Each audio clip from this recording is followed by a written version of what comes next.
Okay, good morning, everybody. We're here to talk about the Juvet celebration. And I want to start by saying that this city is blessed to have a large and strong community of people whose roots are in the Caribbean, hundreds of thousands of New Yorkers who contribute greatly to this city.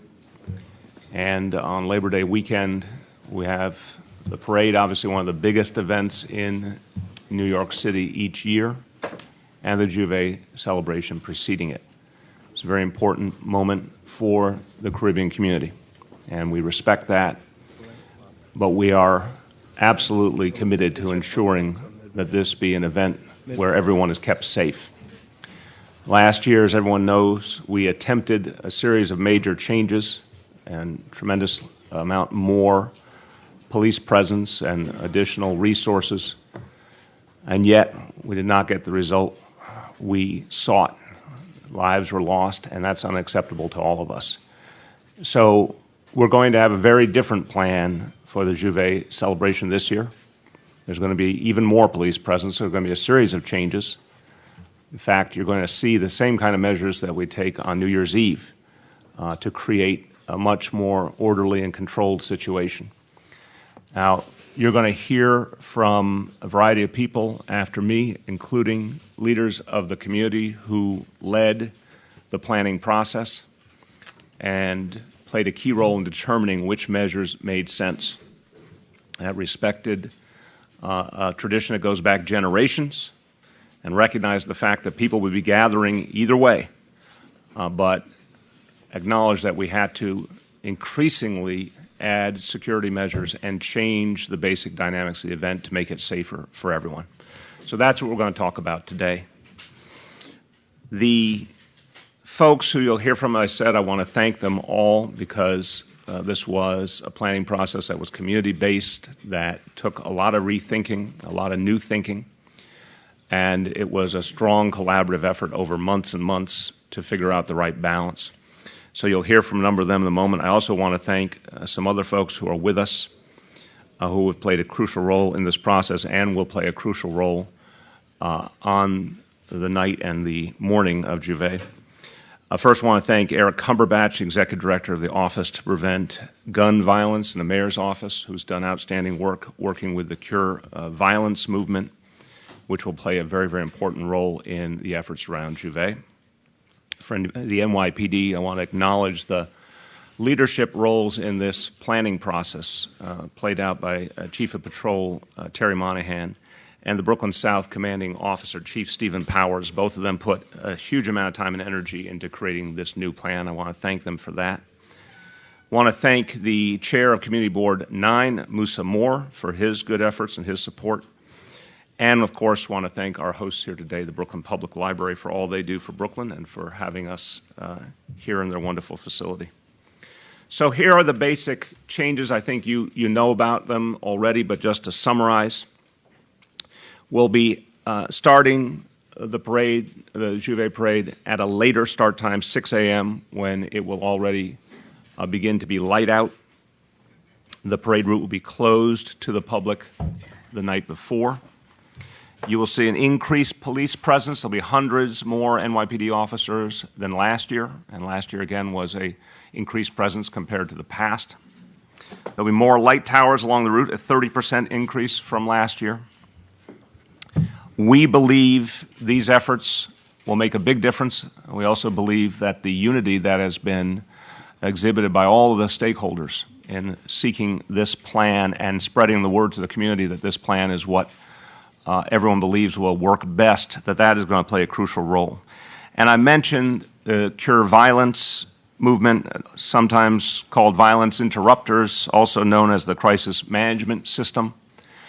These are community leaders who have done outstanding work, individuals who work block by block in communities, engaging in particular young people, helping to educate them and move them away from any path that might lead them to violence or danger. One of the reasons you've seen a substantial decrease in shootings in particular in this city has been because of the Cure Violence movement. I want to thank them and commend them for the work they do. They're going to play a crucial role around the events of Juve. And look, the NYPD has approached this process through the prism of neighborhood policing, which we see month after month continues to make the city safer. High level of engagement with communities, a lot of communication, a lot of one-on-one work between police officers and members of communities. That is what has also led us to this plan, a lot of engagement between the NYPD and members of the community to determine what will make the most sense. The vast, vast majority of people who come to Juve come to celebrate peacefully, to honor their traditions and their culture, and that is what we should focus on. But we have known in the past there have been some bad apples, and some people have caused real pain and real damage. Our message today is that this will not be tolerated. No effort to incite violence will be tolerated. Illegal activity will not be tolerated. NYPD will be out in force with a zero-tolerance attitude towards anything that might endanger other people. And we believe that it's important to respect all of the communities that make up this great city. We're obviously in a time in our nation where there's a huge debate going on. And we've said very clearly in this city, we respect people of all backgrounds, we respect all faiths, we respect all cultures. And at the same time, we have a sacred responsibility to keep everyone safe. We believe this plan, developed with community leaders and community members, strikes the right balance. So, just a few words in Spanish before I turn to the borough president.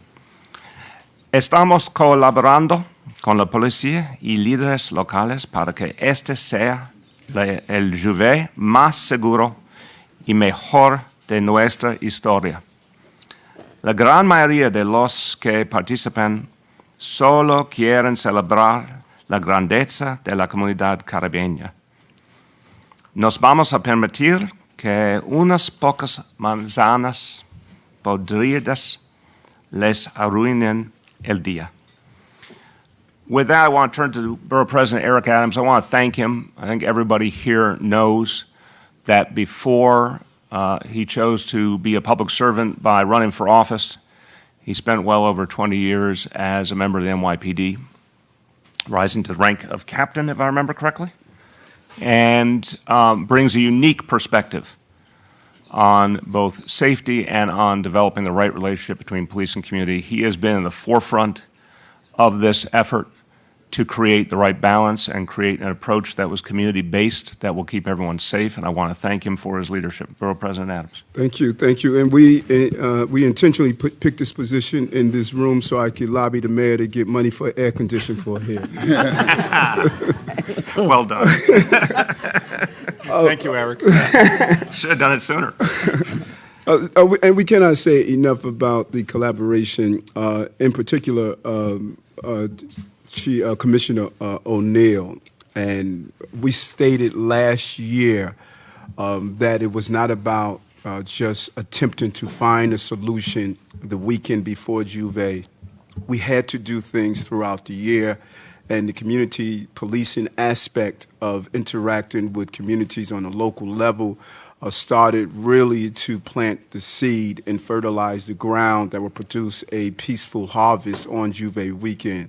The changes we made are clearly part of the overall concept of the balance that must take place between appreciating and acknowledging cultural celebration and the responsibility we have as a city to ensure that people carry this out in a safe manner.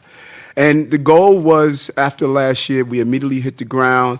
Jamani Williams, and what he has been doing throughout the years around peaceful collaboration, and Yvette and her team at Juve, we started sitting down, talking, what can we do?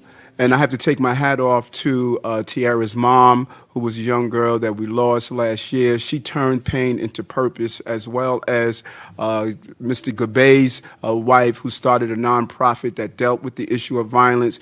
Out of all of this violence, people did not say, woe is me. They said, why not me? Why can't I prevent other children to lose their lives? And there was a call last year, an easy way out. Let's not have a cultural celebration where 200,000 people came out and did the right thing. But instead of doing that, the mayor, the city of New York, and the police department made it clear, New York will never surrender to violence. All across the globe, people come here to figure out how to deal with any type of violent interaction. It doesn't matter what the issue is. We learn by New York City finest. We must figure it out to ensure the globe is safe. And that is why we came up with a plan on what we can do this week on Juve weekend, and a very good plan.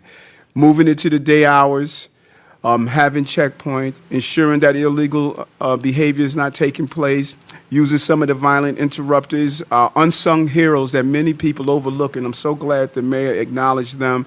What they're doing on the ground is remarkable. Having them play a role in the interaction with the police, which historically there was a wall that did not exist, and now that wall has been torn down one brick at a time, and we created a great symbiotic relationship between the violent interrupters and the Juve people. The Wiatica, Bill Howard and his team of Wiatica, many of us have forgotten what used to happen during the West Indian Day Parade, but what Bill Howard has done in the Wiatica team has made that a safe celebration. This is what it's about. Juve is no different than any other weekend in a big city where the police department has done a remarkable job of making this place safe. In spite of that, we had 20 shootings last weekend. It wasn't a Juve taking place. That's right. We had a young man in Williamsburg who was walking with his wife and he was stabbed by some sick mind. That was not a Juve weekend. So it doesn't matter what weekend it is. We are constantly vigilant on dealing with gun violence. Too many guns on our street. That is why we have the initiatives that we have. So it's not only about Juve, it's about a peaceful city, and no one has done it better than this police department, and we need to acknowledge that. It gets lost in the headlines of those who would like to see a stamping out of Juve in this city, particularly here in Crown Heights. Crown Heights is ground zero for gentrification. And there is a large number of Caribbean and African Americans and even other groups who find this home that believe that those cultural norms are going to be taken away from them merely because of the demographic ethnicity is changing. And we need to send the right message that we're going to respect those cultural norms. This is the ground zero for the Caribbean diaspora right here in central Brooklyn, Flatbush, and Crown Heights, and we're going to maintain that. Eastern Parkway is a place where people have celebrated for years. I grew up attending the parade. I grew up attending the West Indian Day Carnival. It is something that people have come together and celebrate. We will continue to tweak it. We will continue to do what we have to do to make it safe, but we will never place the white flag of surrender to those who want to bring violence to our city and use any type of celebration as a way to personify their need to have violence. It is a small numerical minority that is participating in illegal behavior during the West Indian Carnival Day weekend, and we really need to acknowledge that and don't give the appearance that Central Brooklyn is a place where violence is pervasive and a place where violence and people don't have a regard for public safety. That is not true. We have some fine residents, good young people, and now those young people are going to be part of this major shift in how we celebrate the Juve weekend and ensure that everyone comes out to celebrate and everyone goes home safety in a safe manner. And I want to thank you, Mayor, for not surrendering to violence like so many would have done, but to ensure that we can celebrate culture and celebrate the safety of this city. Thank you very much. Thank you very much. Well done.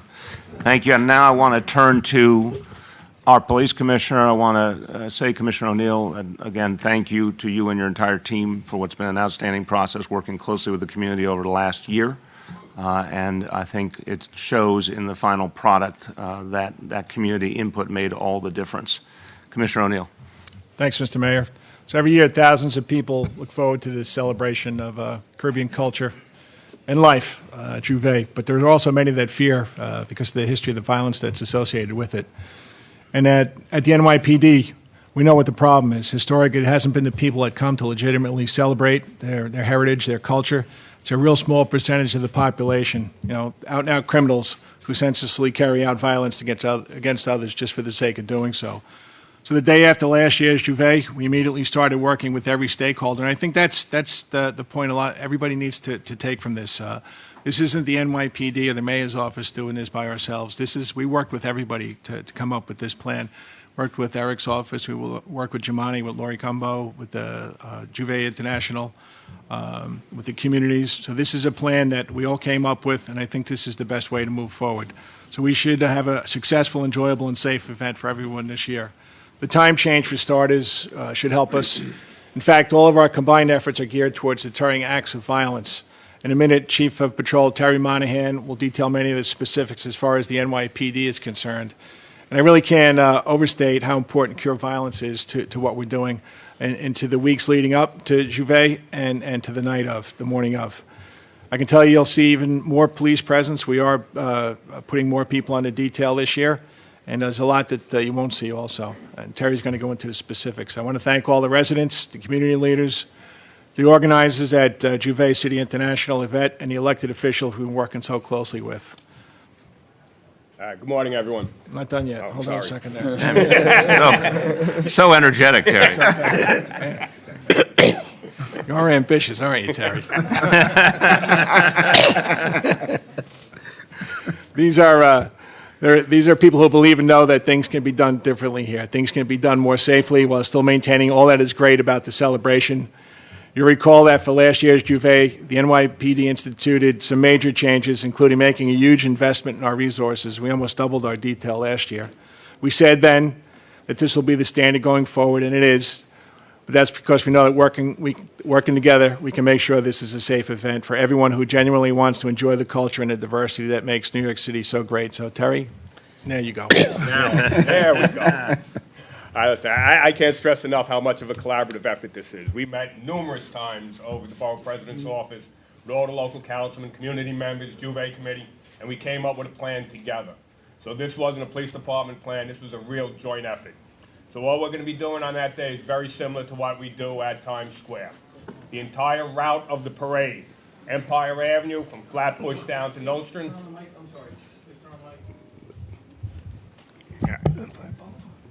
This one looks like something screwed up with it. All right, you got me now? All right, much more, again, joint effort, real collaborative effort with everyone here. So what we're going to be doing is shutting down, similar to Times Square, Empire from Flatbush down to Nostrand, Nostrand from Empire to Midwood. This is going to be a frozen zone. There'll be 12 different entry points. They're located on the map up on the screen and over here. And people will be able to come through these entry points. You'll go past the magnetometer. You're not going to be able to carry any large bags in, similar to Times Square. No alcohol will be allowed to be brought in. Obviously, you're going to have magnetometers searching for weapons. That's going to start at 11 o'clock. At 11 o'clock on that evening, we are going to freeze that area.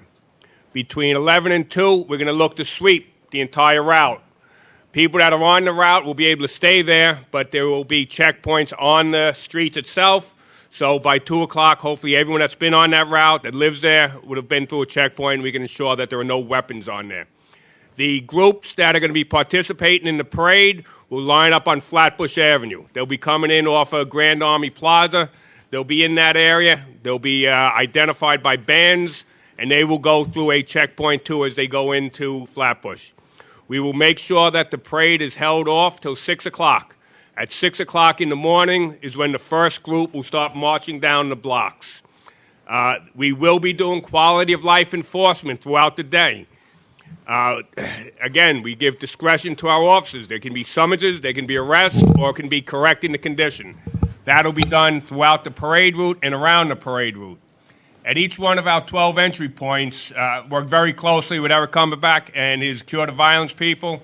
We are going to have cure the violence people working hand in hand with our cops at these points, making sure if there's any disputes around an entry point, that we have people there that can intercede right away. Again, increasing police personnel in and around, on the route and around the route. As we know, Juve isn't just on Empire and Nostrand, it's all around the area. So you can have a very, very large police presence in the area. Increased lighting throughout, on the route and around the route. A lot more cameras that are going to be up, so if anything does happen, we will be able to catch it. With all these changes, I think we should make a real difference this year. And again, I can't stress enough that with the numerous meetings we had, this is a real collaborative effort between the community and the police. So hopefully this is going to be a very safe event. Thank you very much, Chief. And we've also enjoyed, I want to acknowledge and thank my Community Affairs Commissioner, Marco Carrion, who's also played a very important role in this planning process. And picking up on Chief's point, a lot of community leaders, a lot of elected officials who have been involved and put a lot of time and energy into this planning process and into communicating with the community what was going on in the planning process. It's now my pleasure to introduce Councilmember Jumaane Williams, and thank you again for the role you've played in helping us get to today. Thank you, Mr. Mayor. And I just want to make sure I say very clearly, because sometimes if it's negative, it gets put out there loudly. I'm hoping the positive gets put out there very loudly as well. And I want to thank you, Mr. Mayor, and the Commissioner for, again, doing this right. And the approach that was taken from the beginning around this was the correct one. As the Borough President said, there never seemed to be a want to succumb to pressures that put forth false policy, like shutting down a parade, as if that would help with the gun violence. And both you, Mr. Mayor, and the Commissioner always came with the respect that there was a culture that had to be respected. And we really want to get everybody involved. And I can't say that enough, how this process played out, that everybody and key voices that needed to be heard were heard here. And there always seemed to be a false narrative that there was some kind of resistance to the elected officials or Yvette Rennie and Juve Citadel. Sometimes there was some resistance to wanting to make this thing better. And there's nothing that could have been further from the truth. Everybody wanted to make this day, everybody wants to make the weekend better. If we have a way to do the parade better, we're always receptive. The only thing we said is our culture will be respected. And a false policy like shutting down a parade that would somehow cure gun violence was just simply ridiculous. But we wanted to move forward with a very real plan. And I think that we did that here. And to everyone at this table and everyone who's not at the table, I think it's a great thing. I do want to make sure, again, we celebrate the crisis management system, Eric Cumberbatch and everybody that's doing this work, not just that weekend, but all year round. And we need to find a way to get them further engaged. One of the key things to mention, unfortunately, as the Borough President said, 20 people were shot this past weekend. That had nothing to do with Jubilee.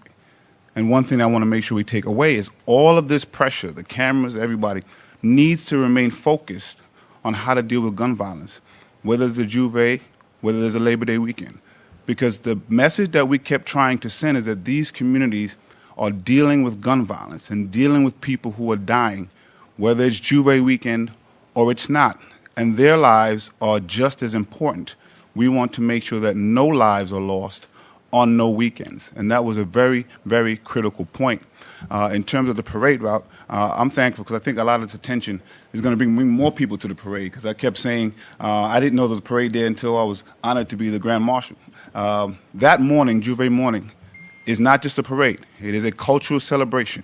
You will have hundreds of thousands of people out from Empire to church. And we kept trying to reiterate that. So we have to have a plan that encompasses that. I'm happy to see that parade route there treated like some of the other celebrations that we have. It's key and it's important, but we have to know that whole morning in the Caribbean community, particularly in Brooklyn, there will be tens of thousands of people outside celebrating Juve morning. This is not just about a parade. And those who were trying to focus just on the parade were really showing that they didn't understand what was happening on that night, on that morning, that weekend, and gun violence in general. And again, the mayor, the commissioner, Chief Powers, everybody here really came at this in the right way. And this is what I think policing should be, making sure that the community is involved. Sometimes they put it out there as if the community doesn't want to do anything about the violence that's going on there. And nothing could be further than the truth. We all want to. But we want to make sure it's real and it has real impact. And we don't use the memory of victims to push policies that are not going to have the effect that we want to make people feel good. We want to save lives. Everybody here wants to save lives. Everybody in the room wants to save lives. And we don't want to stop people who come out to celebrate their culture because some silliness happens every year. And unfortunately, as I mentioned, Juve, that weekend is usually not even the deadliest weekend of the entire year. And so I want to thank the mayor for the work that we've done around gun violence in general. I think we're really leading in a very special way in the nation, and we have to continue that. So what I want to say is that I hope this is a very successful weekend. Last year, I can express my disappointment. I was on the route, and I thought we really were successful till about 4:30, when some people lost their lives. That was tremendously impactful to everybody that was there. I'm hoping that, and I believe we'll be even more successful this year. We welcome all of the changes. The one thing I ask is that we continue all of this focused collaboration, all of this attention. Please continue to stay focused on gun violence, because the weekend after, those communities will still be dealing with violence issues. Thank you. Thank you very much, Councilman. Finally, special thanks is due to Yvette Rennie, the president of Juve City International. She has been obviously a crucial leader in this planning process, and she has shown a lot of creativity and flexibility trying to work with everyone to find the right solution and to make sure that that solution is brought to the community the right way. So, Yvette, thank you for your leadership, and we welcome your remarks. Thank you very much to everyone, and good morning. First and foremost, I must send our condolences from the Juve International Board of Directors to the family members who have lost their loved ones on Labor Day. Special thanks to the Mayor, Bill de Blasio, the Borough President, Eric Adams, the Commissioner, New York Police Department, and especially the 67 South Three Powers, clergies, the Brooklyn Public Library, the Brooklyn Arts Council, all the elected officials who have worked very closely with us. And we have come collectively with one voice to ensure that our Juve is safe to run smoothly for 2017. Our Juve is an art form. It is a self-expression of what we have done so smoothly throughout the Caribbean. And with this, I'm also happy that we are countlessly voices are coming together to talk about what is really happening in New York City with the gun and the gun violence and regulations. And this I say, we are extremely proud to be part out, to be dealing with the situation with controlling the gun violence in our community. Brooklyn, as we know, it's a beautiful place to live. It's a diverse community, and we all have our different cultures which we share and which we enjoy, each and every one of our culture. However, we must band together, because within every culture, there have been some disappointments. And we join with each other to make this safer for the whole of Brooklyn. As we go through this whole process and we look at our art form came out from the 1800s, right, soon after emancipation. And we have struggled to keep our culture alive. And today I see that we are doing the same thing, a struggle to keep a culture alive. But this time, the struggle is a bit different. It is with guns. It is with gangs. And we are working closely with the mayor's office, with the borough president's office, with the elected officials' office to help serve. Because Brooklyn, they're all our children. They are my neighbors. They are my sons. They are my daughters. Therefore, I do not want to see or hear another one of them being hurt. So this, I say, I'm so happy for everyone coming together to make sure we have a smooth and enjoyable Juve. Thank you so much, Yvette. All right, we're going to take questions about the Juve plan from the media, and then we are going to go to other topics. Yes. Can we get an update on, there was, so two kids were shot last year. One case is moving its way through courts, and the second case seems to be stalled. I spoke with the mother of the young man who was killed, and she would like some answers about, where the case has progressed and Yeah, Miles, Chief Boyce will talk about that.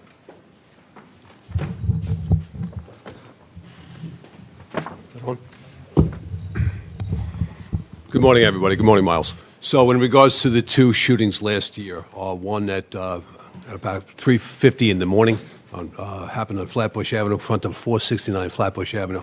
We have two people shot. A Tyreek Borrell, he's a 17-year-old. He shot one time in the chest. He expired from that injury. And we have a Margaret Peters, a 72-year-old lady, who was shot, grazed in the arm. That case is an active investigation. There's two sets of ballistics that we recovered from the scene, a .380 that was involved in violence elsewhere. We were finally able to recover that .380, so that's a big part of our investigation. And there's also a .25 caliber weapon also recovered. That comes back to another shooting in New Haven, Connecticut. We're working with the New Haven police in regards to that as well. So that's an active investigation. We are speaking to Tyreek's mother about that. Sometimes when there's a lot of people, you would think you would get more witnesses, but because of the crowd size at that point, we didn't get a lot of witnesses. So we're acting on what we recovered at the scene. The other shooting, as you recall, as earlier stated, was Tiara Poyao. She was shot one time in the head, and she expired from that injury. We were able to make an arrest very quickly. We arrested Reginald Moyce, a 20-year-old male with 5 prior arrests. We got a statement from him as well. He admits to having the gun and stating he was so intoxicated he couldn't control himself. He doesn't remember anything. So those are the two cases from last year. One closed, as you stated, and one's an active investigation. Okay. Other question, Marcia. Police Commissioner, after the news broke that the waves were going to be different, that they were going to be shutting down and checkpoints, I went into the community and talked to a lot of people, and a lot of people, a majority of people said they're still going to celebrate at 2 in the morning. They're going to celebrate outside the perimeter. So my question to you is, how are you going to deal with that? Thanks, Marcia. This is something that we deal with every year. It's not just on the parade route. It's in the precincts. It's in the 7-1. It's in the 6-7. We have very large contingents assigned to each and every one of those areas. So the 6-7 has Bob Boyce has a great history with this event. Norm Grandstaff is the CO of the 7-1.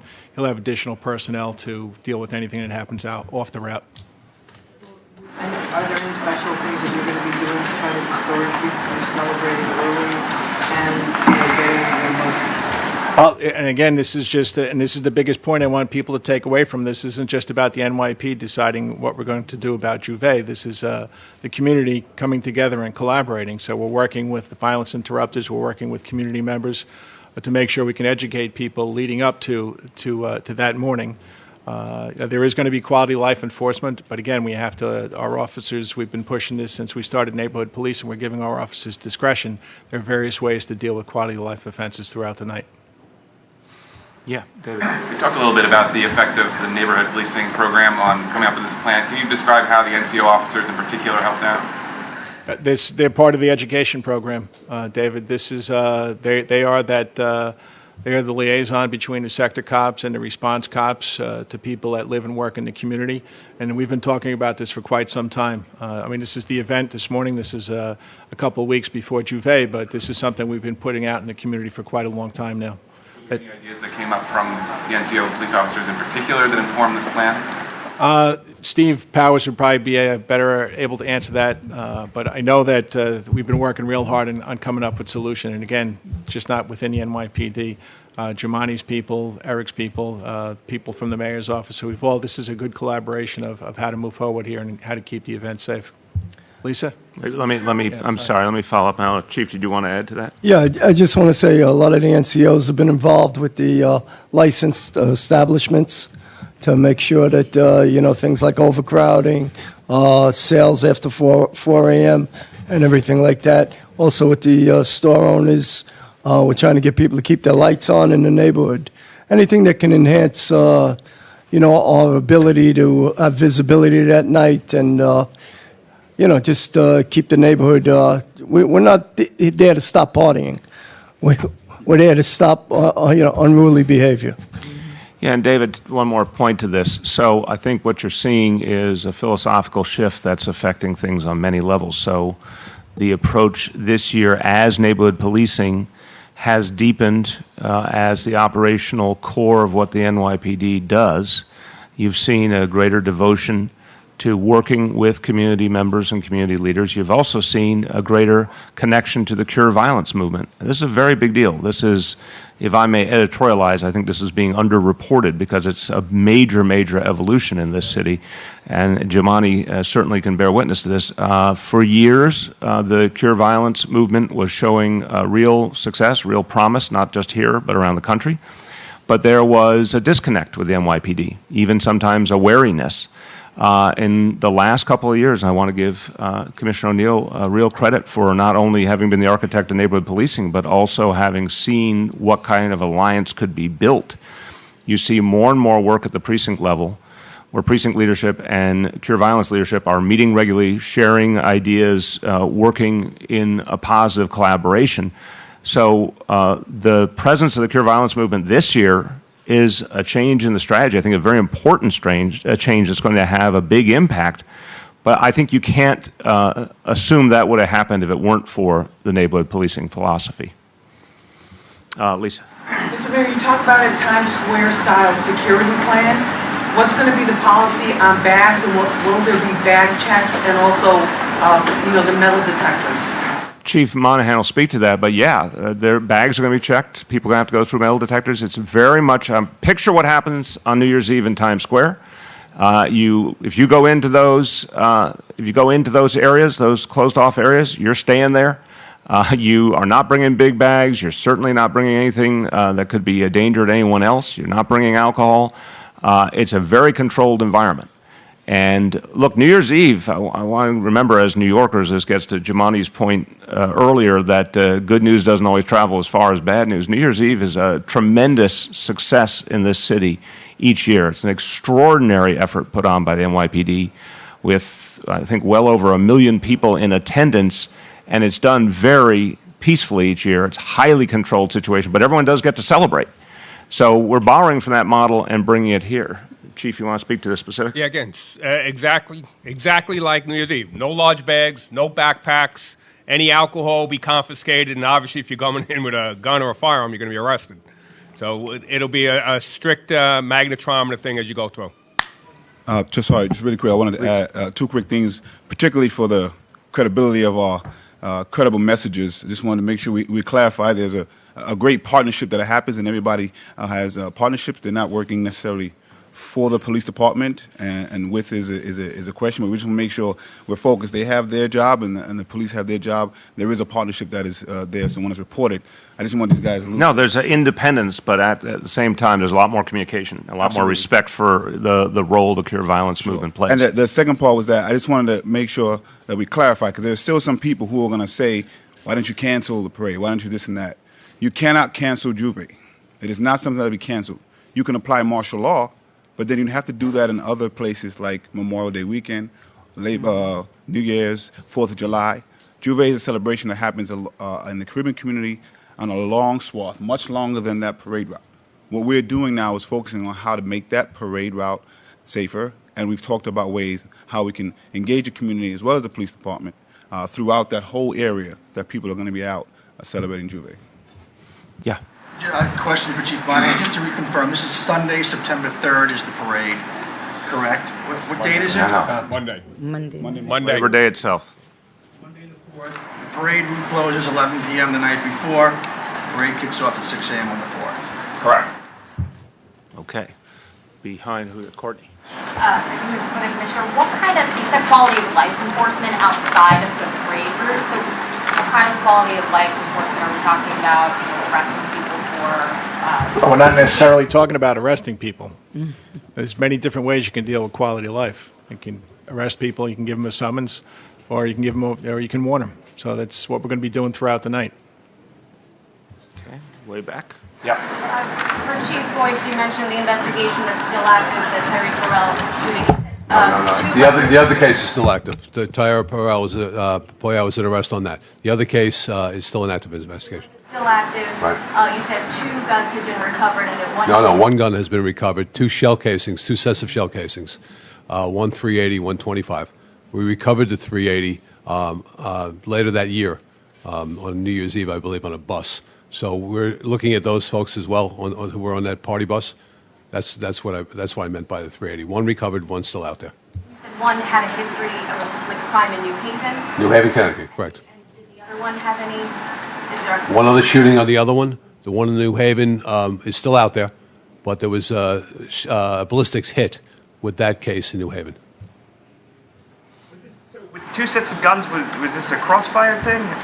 It's difficult to say because there's so many people and the brass, I call it brass, shell casings that were out there were being scattered about by the crowd. So it's really hard to tell in that kind of environment. Marsha? Can you talk about quality of life enforcement? Would you reiterate what the Alcohol, marijuana. Yeah, we don't want people drinking on the parade route. That's why they're going to be screened before they get to the route and outside the area. And again, this celebration has been going on for a long time. We are sensitive to the culture, and this is why we work with everybody. This isn't just an NYPD plan, and it's the police officers are going to have discretion to enforce the quality of life that night. And it's important. It's for everybody not only to be safe, but to feel safe too. Yeah, Marsha, I want to also put this in the context, which you know well, of what's happened with other parades and celebrations over time. You and I have been around here long enough to remember when, unfortunately, whether it was St. Patrick's Parade, Puerto Rican Day Parade, the Caribbean Parade itself on Labor Day, there was a substantial amount of disorder at each. NYPD over years fundamentally changed each of those situations. Nothing's perfect, but they are very, very different than they were, say, 20 or 30 years ago. And I think everything goes through its process of evolution and change. This has to get better. We will not accept violence, but we also respect that people are going to celebrate just like they do on all those other days I mentioned. So we have to get it the right way. It's a lot of police presence. It's a whole new set of controls in place like we have in Times Square on New Year's Eve, and it's absolutely quality of life policing as well. There will be enforcement across the board just like we do at these other events.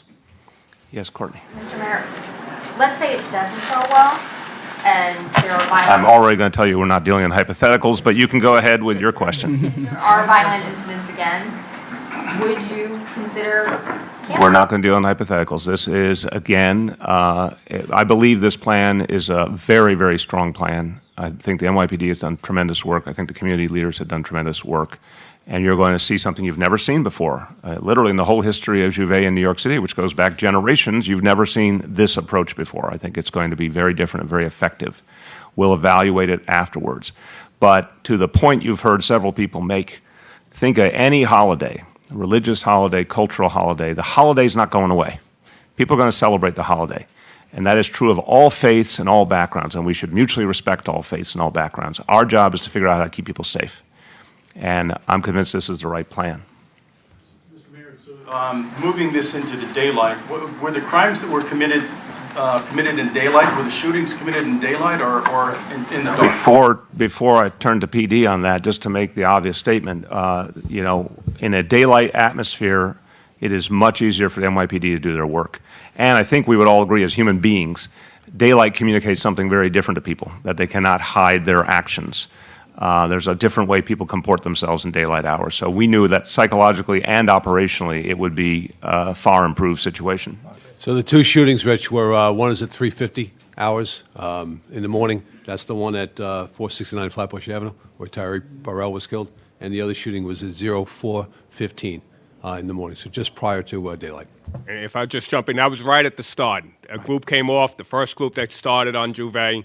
That's when the first shooting took place. As that first group finished, that's when the second shooting took place. So by starting this at 6 o'clock, we're hoping to prevent that from happening on the route. Yeah. Mayor, do you guys expect massively long lines to get in through the checkpoints? We have 12 separate checkpoints. We're going to be allowing it 4 hours prior to the start of Juve. I think we'll be able to get them through fairly quickly. We do it in Times Square, and there we're putting 1 million people on the route. So I think this should move very quickly. Yes? Given the success of New Year's Eve, like you were saying, in that event, why are we only seeing these security precautions instituted as far as the entryway check-ins and everything like that? Last year wasn't the first time a violent incident happened. So I'll start and turn to Commissioner, because I think policing continues to evolve in New York City. Ever since the Comstat era began, we've been changing approaches literally every year. And I mentioned those other parades. It was a process of years to bring them to a point of more order and less violence. I think each one in turn has been treated. And I'm not sure it occurred to people, honestly, years ago that we could do a Times Square style approach. But as the conversations with the community evolved, it made a lot of sense, and it was time to use it here. No, it's as simple as that. It's an evolution. I mean, it's everybody sitting up here with me that's wearing a uniform. They've been involved in Juve for a long time. It's an evolution. We tried something last year, and now we have to up that to make sure we keep people safe. No shootings on the route are acceptable. Yes. Question, Chief Boyce, how many were killed last year at last year's parade? Sure. There were 2 incidents that involved 2 homicides. On one of the shootings, a 72-year-old lady was shot. She survived the wounds. It was a graze wound. So there's 2 incidents with two victims. Okay, yes. What kind of pressure were you under from some members of the community to shut down the parade, and could you address those concerns? I felt throughout the process that people were looking for a solution. I think we were all profoundly disappointed last year because, again, we had put so many officers into the event, and it changed the approach. And it was very, very painful, and my heart goes out to the families who lost their loved ones, and the resolve was immediate amongst all of us. And at that point, still, Commissioner Bratton was here. We all immediately resolved to figure a new plan out with the community. So we knew we wanted to do something very different, but again, always in the context of understanding this was a celebration that was generations old and was going to continue. So I did not feel pressure to ignore that reality that there was going to be a celebration. I think we all put pressure on ourselves to figure out a better strategy. See if there's anything else on Juve or any other police matters? Yes. On Juve and then on to another police matter. Do you want to make a personal appeal to the family members? Are you going to be reaching out to the family members? I mean, there were 2 teenagers killed. I wonder if you had planned to do that. We've tried to support the families in every way, and we'll continue to. And the appeal I'm making now to people is to recognize, let's honor those who were lost by doing everything to keep this event safe, and to work with community leaders, to work with the Cure Violence Movement, to work with police. By the way, this is what we keep coming back to in neighborhood policing. The best way to stop violence is for people who know something to share that information with the police. So we talk about if you see something, say something in terms of terrorism. Let's keep Juve safe. If anybody has any indication that someone has a weapon or intends to do something violent, please let the Cure Violence members know, the elected officials know, the police know, so we can keep everyone safe. On that other police matter, 23rd Precinct, a woman somehow went over a roof, and her family members are insistent that her boyfriend did it. Do you have any information on that? Yes, Miles. We have right now, the autopsy is being done as we speak right now. Right now, we're looking at it as a suicide. We have a third-party witness who observes the entire incident on top of the roof of that building. And basically, he supports the narrative given by the boyfriend. So that's where we are right now. The case is not over by a long shot, but that's where the case is right now. We'll go forward. And this boyfriend has no prior arrests, and he has no DIRs with this lady at all. None, period, no DIRs at all. So it looks like it appears to be a suicide at this point. But again, the investigation is open. We're going to keep going forward. Way back. For the commissioner or any of the chiefs, in the 108 precinct, there was an attempted rape, a 24-year-old victim last Thursday. We received a videotape, or a surveillance video from the NYPD. Sure, that's my case. We have an individual, a young lady who was walking down the street. Male Hispanic approached her, began a conversation, and confronted her, and basically demanded a sex act from her. We were able to grab video of this individual, and put it out. So we're looking for anybody who can help us. This happened last Thursday at about just after midnight, 12:30 in the morning. So it's a pretty good video. We're hoping to get phone calls from it from our Crime Stoppers report. There's nothing else in that area to suggest any kind of pattern in 108 precinct, but we're certainly concerned about it, and we'll go forward. He's described as a male Hispanic, dark hair, 23 to 28 years old, thin build with a light goatee. That's what we have now. Back? Yeah. Can you talk? Okay, yeah, go ahead. Chief, can you talk about the stabbing in the 5th precinct from Saturday night? Yeah, that was that's a named perpetrator. That was between friends who were drinking. Again, that's we're seeking to arrest the individual, and we'll go forward from there. Stabbing of the man and the woman, they were drinking? People were known to each other, and that's pretty much what we have right now. It's an identified perp. We're looking to arrest that male today. Mr. Mayor, one question for you and one question for a variety of NYPD officials who want to answer. Too bad Councilmember Williams left, but I wanted to get you to respond. The other day, he said that your administration has been worse than the Bloomberg administration on police accountability and transparency, and I wanted to see if you had a response to that. I respect the council member, but disagree with him fundamentally. We have profoundly changed the relationship between police and community. Stop and frisk is down 93%. The entire police force has been retrained in de-escalation techniques. We're starting implicit bias training. I mean, these are all fundamental changes, and the proof is in the pudding. You know, complaints against our officers are down to the lowest level in 15 years. And look, this is the administration that is bringing body cameras to all of our patrol officers over the next 2 years. I can't think of anything that says transparency and accountability more than body cameras for every single patrol officer. We have one area where I wish the state law was different, made it very clear. Commissioners made it very clear. We would like to see the 50A law amended so disciplinary records can be made public. It's just not legal to do so right now. So that's my respectful disagreement on the facts. I consider myself to have a very good relationship with Jumani. Any issues that come forth, we discuss and look for solutions together. As a matter of fact, we're meeting this afternoon later on. So I disagree with Jumani also. We have a great relationship from police officer all the way up to police commissioner. We've done so much work to improve the relationships over the last 3 years. I think I just have to disagree with him. Oh, sorry. Yeah, please, go ahead.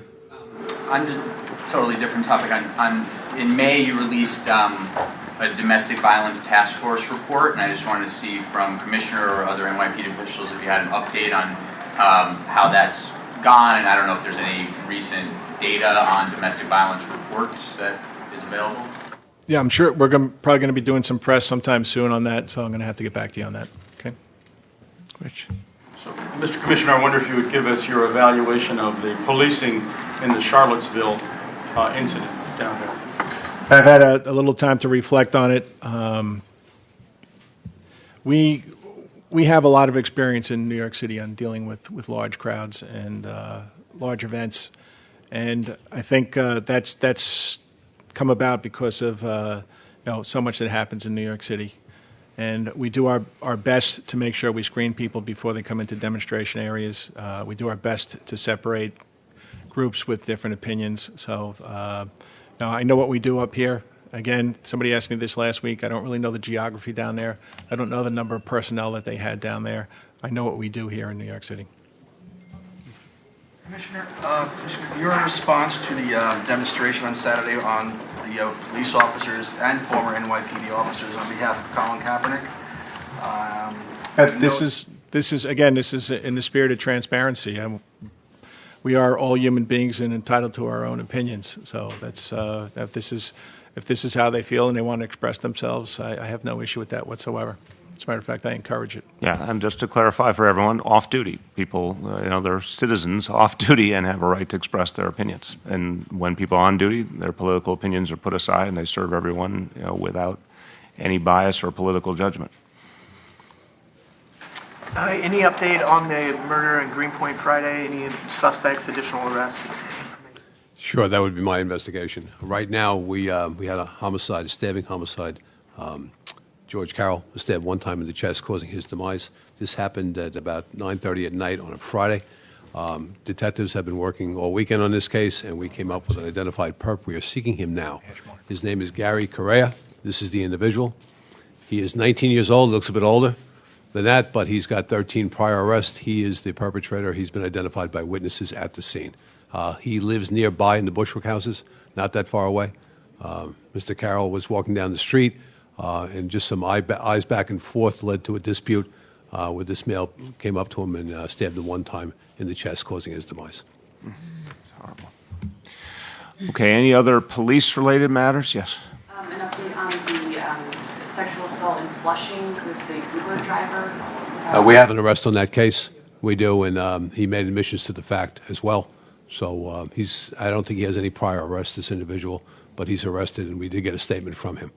And when did that arrest take place? It was over the weekend. I think it was Sunday afternoon we made the arrest. Yes. I think it was an attempted rape or rape of a young girl with autism in Brooklyn, 7 Sure. Miles, that case happened in a park. We identified the individual that she said did it. She's 17 years old. We're still speaking to her. The person that she identified took her to the hospital afterwards is a 79-year-old male. We spoke to him. He gave us a very literate narrative of the facts. So right now that case is still ongoing. We don't know exactly what happened. That's the guy that was in that video that was put out? That's correct. We spoke to him. He has no prior arrests. He seemed to be genuinely trying to help her. So right now we're still in the midst of finding out exactly what happened. Okay, any other police-related questions? Okay, other topics. Way back. Can we ask you about the Marion Sims statue that the council speaker is protesting at? What's your feeling about him? So what I think is really important to do here, and this is why I've ordered a 90-day review, is that we're going to look at all statues and monuments that in any way may suggest hate or division or racism, anti-Semitism, any kind of message that is against the values of New York City. So there's going to be a review of statues, monuments, public places all over New York City over the next 90 days. People can come forward and point out things that they have concerns about, and the task force we'll put together in the next few days will evaluate each and every one, and we'll come back with both a sense of a universal standard that we can apply going forward, but also specific changes that they suggest should be made. And then I'll look at that and make decisions accordingly. So I'm not going to comment on each specific one, but I'll say one thing about that. It obviously is one of the ones that will get very immediate attention because there's been a tremendous concern raised about it. Yeah. That, Mr. Please. Mayor. And forgive me if I missed this, I was on vacation, but is there any way we can get a list of the monuments and memorials that are under review? As they come under review, sure. There is not yet a standing list, so that we're going to form the task force. They'll have 90 days to do their work. We certainly will gather a list. That statue in East Harlem is one of the obvious ones that's been talked about a lot, but there'll be obviously many more. And then, there'll be an open process around it. And again, I want to get both a standard that we can use and a set of recommendations on which ones to act on. The other part of the question is who's going to be on the task force? We're going to be naming them soon. Can I just want Please. 2 years ago, we sent a letter to the Army dealing with the street namings on the Army base. They returned a letter similar to the letter they returned to the Congresswoman. And we believe that we must remain vigilant. We don't want to change history. History should remain in the museums. They should not be used as tools to celebrate the behavior of those who were in contrary to the American values in the Constitution. The people should not be reminded of their painful past by walking down streets that celebrate those who were anti-American values. And so I think that what the mayor is doing, looking throughout the entire city, is a signal that's going to be done throughout the entire country, that we must look at the past. In order to move forward, we must clean the past and deal with these issues. Yeah, go ahead. On private property, too, like for instance? No, we're looking at city property. So, for example, what the borough president just referred to as the Fort Hamilton military base, I couldn't agree with him more. I mean, again, the Confederate generals were traitors to the United States of America. Their name should not adorn an American military base. But we're going to look at anything on city property. Private property is its own issue. Mayor, you just talked about the 90-day review and everything. I mean, what's your opinion on the Marion Sims statute? Again, I'm not going to get in the business of speaking to each specific situation because I want there to be an objective process, and I especially want, as best we can come up with, an actual universal rule that will apply consistently. So there's no question that one has to be looked at, I can tell you that much, and the history is very troubling, but I don't want to prejudge. We have to come up with a process here. Yeah, Aaron. Mayor, Governor Cuomo has now formally endorsed congestion pricing, says it's an idea whose time has come and that he's going to put his full political weight behind it. Your cited reason for dismissing it has been that it doesn't have the political support and it doesn't really have a chance.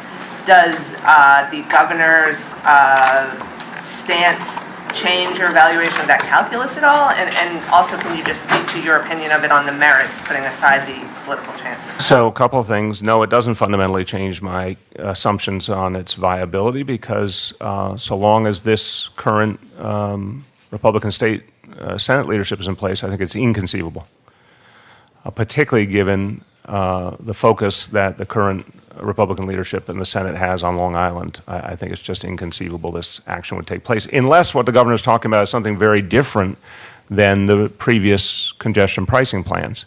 So I want to also caution Aaron, we haven't seen his plan to the best of my knowledge. He's made a broad statement, but we have not seen an actual plan. It might be very different than what you're assuming right now. So we'd have to see the plan and evaluate it on its merits. I did not agree with Michael Bloomberg's plan. I thought it was unfair to the outer boroughs and did not address equity issues. I said that the Move New York plan was improvement, but I still think there's a huge number of outstanding issues, particularly on equity.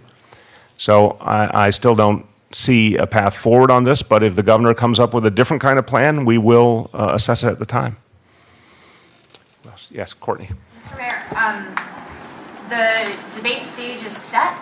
It will be right now you versus Albanese. Yep. There are some people who say, Bob Ganji is very upset. He wants to participate. Michael Tolkien is upset. He wants to participate.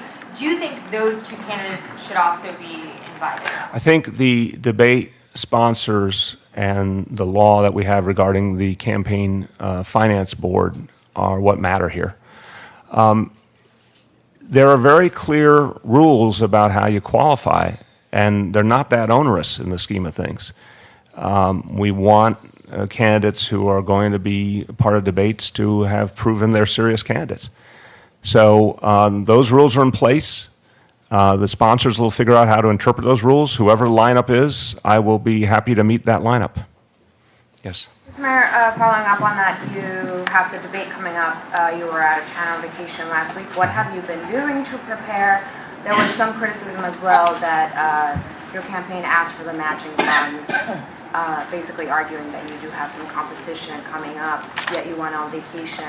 Can you just respond to that criticism? Yeah, people go on vacation. It's I'm not surprised at your question, but I will just state the obvious. We're going into the thick of the campaign now, primary and then general campaign.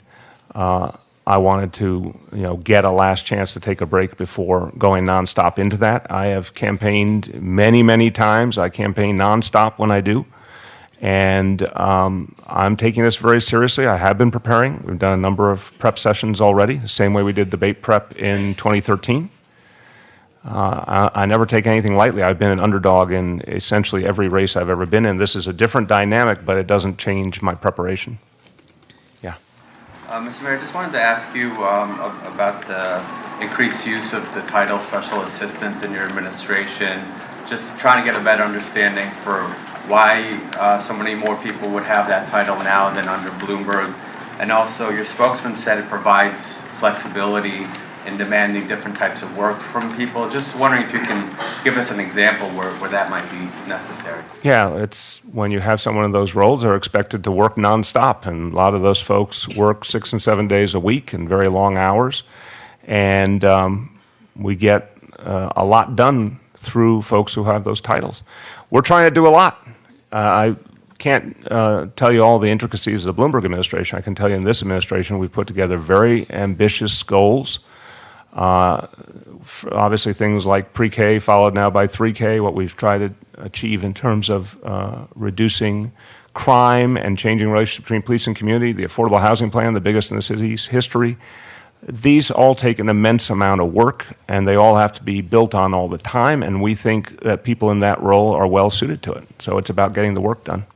Are there specific rules that it allows you to go around? It's different than civil service, obviously, and I have a lot of respect for our civil servants, but folks in the special assistant roles are on the clock a whole lot of the time.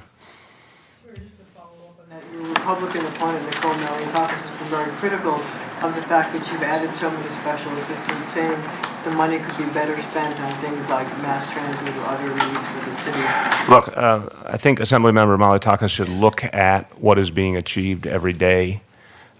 What's our job as the city of New York? To keep people safe, to make sure the schools serve our children, to clean the streets, to run the parks. I mean, look at the job description of a mayor and of a city government. And what's clear is we're producing a lot for the people of the city, and we intend to produce a lot more. We need the personnel that allows us to get that done. It's as simple as that.